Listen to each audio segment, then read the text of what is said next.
aquellos que están pendientes de este debate a través de los medios de comunicación en todos los rincones del país. Me parece que es importante recabar también la experiencia personal de cada uno. Recuerdo que previo a la campaña electoral o en la campaña electoral fuimos convocados los primeros de las listas en la provincia para debatir acerca de lo que haríamos por los adultos mayores. Y habían una serie de pedidos que ellos hacían en función de lo que ya existía en la ley del anciano.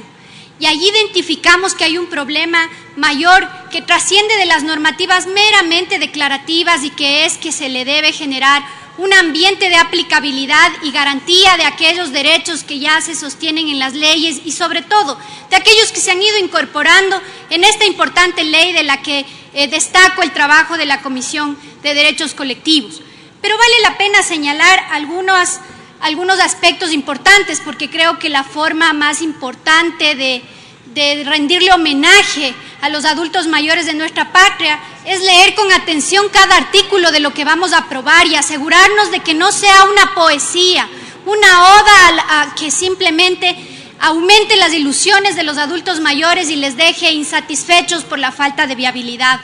Por aquello quiero pues referirme a los artículos, sostengo desde luego y ratifico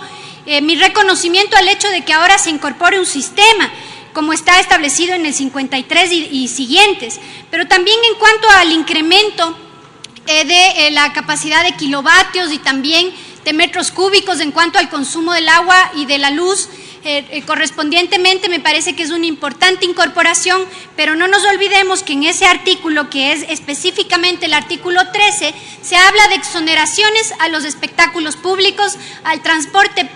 terrestre, aéreo, marítimo, y se dice que se tiene el 50% de exoneración para el adulto mayor y para un acompañante. Parece que estamos olvidando que tenemos también el antecedente de una serie de abusos que se cometen en relación a las normativas que a favor de los adultos mayores se generan. Si no ponemos una normativa clara que diga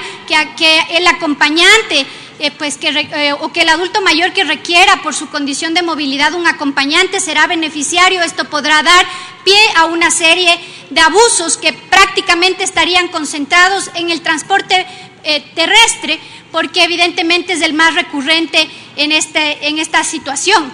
Es importante también incorporar las propuestas que se han ido haciendo a lo largo del debate, como por ejemplo la propuesta de la ministra Berenice Cordero, que apoyo rotundamente en cuanto a considerar las exoneraciones del 50% en el tema de agua de riego. Pero no nos olvidemos que el artículo 141 de la Ley Orgánica de Recursos Hídricos ya establece la exoneración para el consumo menor o para la adjudicación menor de una cierta cantidad de metros cúbicos. Por eso lo importante es que se incorpore aquello señalando de que será la exoneración al servicio y no al consumo o a la adjudicación como tal. Es importante también resaltar, y mi pedido es que se incorporen, ahora se tienen exoneraciones en cuanto a servicios básicos. Se habla de agua, de luz y de teléfono, pero son tan básicos ahora y mucho más en garantía de artículos como el 52 que se establecen en esta propia ley, que dice que es existe el derecho al acceso a la tecnología y la información y comunicaciones, que el Estado debe garantizar su acceso universal para las personas adultas mayores. Me parece que es importante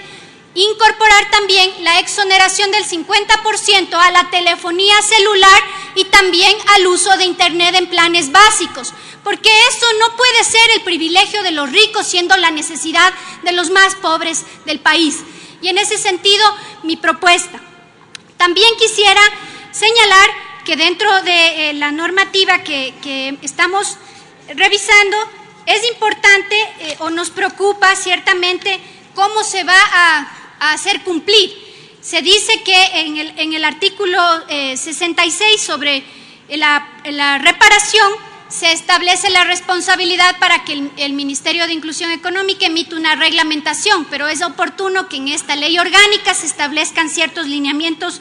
claros. Así también en cuanto a la aplicabilidad, ya algunos asambleístas que me antecedieron en el uso de la palabra hicieron referencia a aspectos sumamente importantes, como por ejemplo el hecho de cómo se va a financiar todo este sistema y todos estos derechos adicionales que se van a generar. Efectivamente, la ley del anciano anteriormente establecía un fondo que se llamaba el FONAN, que establecía el 10% de la asignación presupuestaria del Ministerio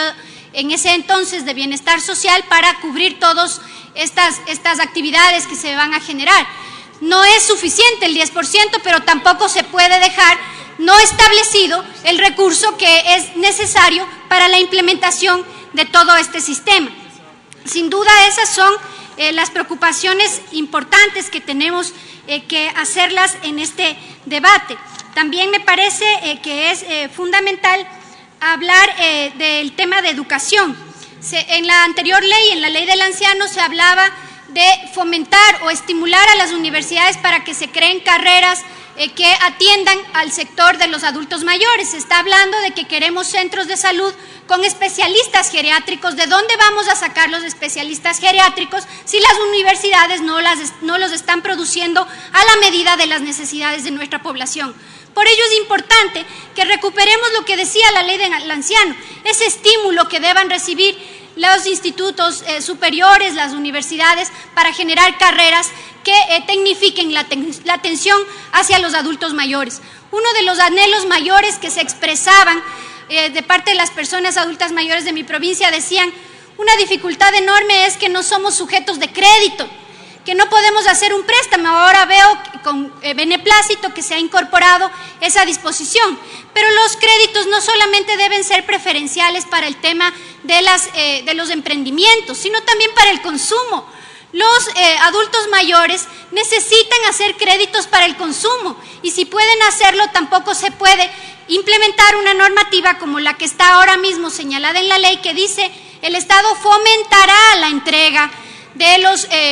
créditos en ese sentido, sino que deba responsabilizarse de hacer cumplir una disposición que es garantista desde todo punto de vista de los derechos de los adultos y las adultas mayores del país. Quisiera concluir mi intervención haciendo un llamado a la responsabilidad de este Pleno de la Asamblea Nacional para que en unanimidad, desde luego, le entreguemos esta herramienta a los adultos mayores de la patria. Pero no solamente eso, sino que estemos vigilantes de que la reglamentación vaya acorde al sentimiento de los ecuatorianos y a la intención positiva de los legisladores de este país. Muchas gracias, señora presidenta. Gracias, señora asambleísta. Tiene la palabra la asambleísta